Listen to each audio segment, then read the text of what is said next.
Hello guys, welcome to the daily market analysis video. मेरा नाम है अपूर्व। मैं डेली मार्केट एनालिसिस कंटेंट बनाता हूँ 2 लैंग्वेजेस में एंड मैं उस दोनों लिंक्स को अपने टेलीग्राम पे शेयर करता हूँ। आज मैंने बहुत सारे चार्ट शेयर करे थे। बाय द वे, मेरे टेलीग्राम की लिंक आपको डिस्क्रिप्शन बॉक्स में मिल जाएगी, कमेंट सेक्शन में मिल जाएगी।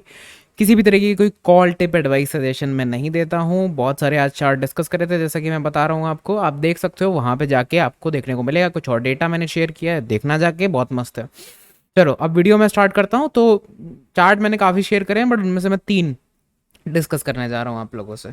बाकी टेलीग्राम में देख सकते हो, डिस्कशन वहाँ पे ओपन है, ओपन कर सकते हो। तो सबसे पहले हम लोग चलते हैं यार हिरनबाग में। ये पर्टिकुलर स्टॉक में मंथली टाइम फ्रेम और डेली टाइम फ्रेम के बेसिस पे हम इसको डिस्कस करते हैं कि इसमें ऐसा क्या हो रहा है प्राइस एक्शन के बेसिस पे। बाय द वे, अगर आप लोग चैनल पे नए हो तो आप लोग देख सकते हो नीचे सब्सक्राइब बटन के साइड में 7,000 सब्सक्राइबर हम लोग पहुंचने वाले हैं। आपके लिए भी और मेरे लिए भी ये बहुत बड़ी बात होगी कि आप मेरे चैनल का पार्ट बनो और हम लोग स्विंग ट्रेडिंग में एक दूसरे के साथ जो है और आगे ग्रोथ करें, बढ़ें, राइट। तो इसी बात पे 7,000 सब्सक्राइबर, लेट्स गो। 50 लोग रह गए हैं, सिर्फ 50 लोग, उसके बाद ये अचीवमेंट कंप्लीट हो जाएगा। तो देख लो, अगर आप लोग नहीं हो तो बन जाना यार। अब हिरनबा की बात करते हैं। तो यहाँ से मैंने काउंटर ट्रेड लाइन थ्रो करी, ठीक है। ये डबल बॉटम था, डबल बॉटम का भी ब्रेकआउट आया, और अब ये यहाँ पे डबल बॉटम के ब्रेकआउट के बाद एक वन साइडेड मूवमेंट आया था, तो एक पूरा महीना कंसोलिडेशन में गया और ये अब दूसरा महीना कंसोलिडेशन में जा रहा है। तो मैंने देखा कि यार अगर कंसोलिडेशन में जा ही रहा है तो डेली टाइम फ्रेम खोला जाए। डेली टाइम फ्रेम खोला। डेली टाइम फ्रेम पे क्या देखा कि भाई जो सपोर्ट है, यहाँ पे सपोर्ट लिया, यहाँ पे सपोर्ट लिया, और फिर से स्टॉक सपोर्ट ले रहा है। ऑलमोस्ट ऑलमोस्ट वही लेवल्स आ चुके हैं हम लोग जहाँ पे स्टॉक ने एक ब्रेकआउट कैंडल टाइप की दी थी और ज़बरदस्त क्लोजिंग यहाँ पे स्टॉक को मिली थी। अब मैं यहाँ से देखूँ अगर, तो मुझे एक बहुत छोटा रिस्क दिख रहा है, 5-6% का रिस्क। अगर यहाँ से वापस गिरता है, क्लोजिंग मिलती है इसके नीचे, तो ये स्टॉक खराब हो जाएगा दोबारा। मतलब कि हमें नहीं पता चलेगा कि यार और कितना ये कंसोलिडेशन देगा कि ये अप मूव देना चालू करे, राइट। बट यहाँ पे एक low risk high reward trade create हो सकती है।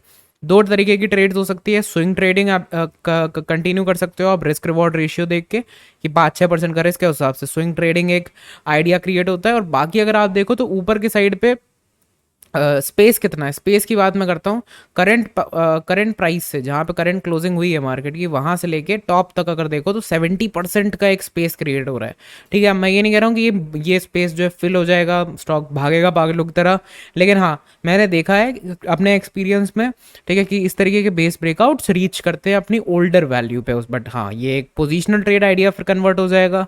उसके लिए आप लोगों को फिर फाइनेंशियल्स देखने पड़ेंगे, इसकी बहुत सारी और भी चीज़ें नोटिस करनी पड़ेंगी, कंपनी क्या बोल रही है, बहुत कुछ आपको देखना पड़ेगा ध्यान से। आप एक इन्वेस्टर बन चुके होगे और मैं किसी भी तरीके की कोई इन्वेस्टमेंट एडवाइस नहीं देता हूँ। सो प्लीज़ आप अपने हिसाब से ट्रेड करना, अपने हिसाब से देखना। मैंने आपको एक वो दे दिया है रफ आइडिया कि इस तरीके से मैं देखता हूँ यार, और मैंने अपना एक्सपीरियंस शेयर किया है कि स्विंग ट्रेडिंग भी कैसे देखते हैं, पोजिशनल ट्रेडिंग कैसे देखते हैं। मंथली टाइम फ्रेम खोल लिया और वहाँ पे ब्रेकआउट आइडिया पिच कर रहे हैं।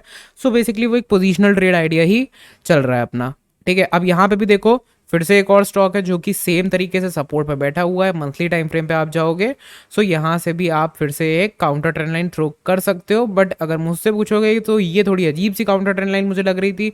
पहली बात तो जब मैंने इन दोनों पॉइंट्स को ज्वाइन करा इस तरीके से, तो मुझे यहाँ से ये काउंटर ट्रेंड लाइन मिली। डबल बॉटम का यहाँ भी ब्रेकआउट हुआ, ऊपर गया, काउंटर ट्रेंड लाइन पे रिजेक्शन खाया, और ऊपर ब्रेकआउट मिला और ऊपर गया। वॉल्यूम्स ठीक ठाक है, मतलब काफ़ी अच्छे हैं इस जगह पे अगर देखोगे तो। लास्ट इस तरीके का वॉल्यूम इंजेक्शन इस जगह आया था जब स्टॉक इस तरीके से भाग रहा था। और अब मुझे लगता है कि ये जो प्राइस एक्शन पैटर्न का ब्रेकआउट आया है, यहाँ पे अच्छा ट्रेड आइडिया क्रिएट हो रहा है। अब इस ट्रेड आइडिया के बारे में जो डिस्कशन है वो मैं आपसे यहाँ पे कर रहा हूँ। आप लोग feel free to throw your ideas कि कैसा रिस्क रिवॉर्ड रेशियो क्रिएट हो सकता है। अगर मैं बात करूँ तो ये कैंडल एनगल्फिंग टाइप चीज़ अगर हम लोग सोचे तो 9-10%, ठीक है। और वही स्विंग ट्रेडर के लिए 9-10% का मूव, ठीक है। बट अगर ऊपर और भी देखा जाए तो काफ़ी अच्छा स्पेस क्रिएट होता है इस वाले स्टॉक में भी, एक पोजिशनल ट्रेडर की तरह अगर सोचे ये इस तरीके से। और अगर विक भी मैं ले लूँ इसमें, ये बहुत बड़ा सप्लाई जोन हो जाएगा, फिर होना भी चाहिए क्योंकि रिजेक्शन वहीं से मिला है और यहाँ से भी आपको रिजेक्शन मिलता रहा है स्टॉक में। सो ये हो जाएगा आपका टोटल कितना, 20%। तो काफ़ी ज़बरदस्त तरीके से आपको जो है दिख रहा है यहाँ पे कि क्रिएट हो सकती है चीज़ें। अब हम जाते हैं थर्ड स्टॉक पे।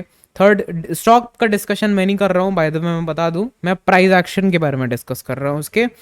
यहाँ पे हम लोग बात कर रहे हैं अतुल की। एंड फिर से मैं डिस्क्लेमर दे देता हूँ आप लोगों को कि do not copy paste any ideas, ठीक है।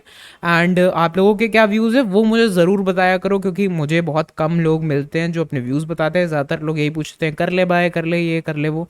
ये सब मत पूछो, इन सब से कुछ नहीं मिलने वाला। ये ब्रेकआउट आया यहाँ पे, ठीक है। अब देखो कितना ब्यूटीफुल ब्रेकआउट आया कि डायरेक्ट निकल गया, ठीक है। अब डायरेक्ट निकल गया तो साइडवेज जाएगा।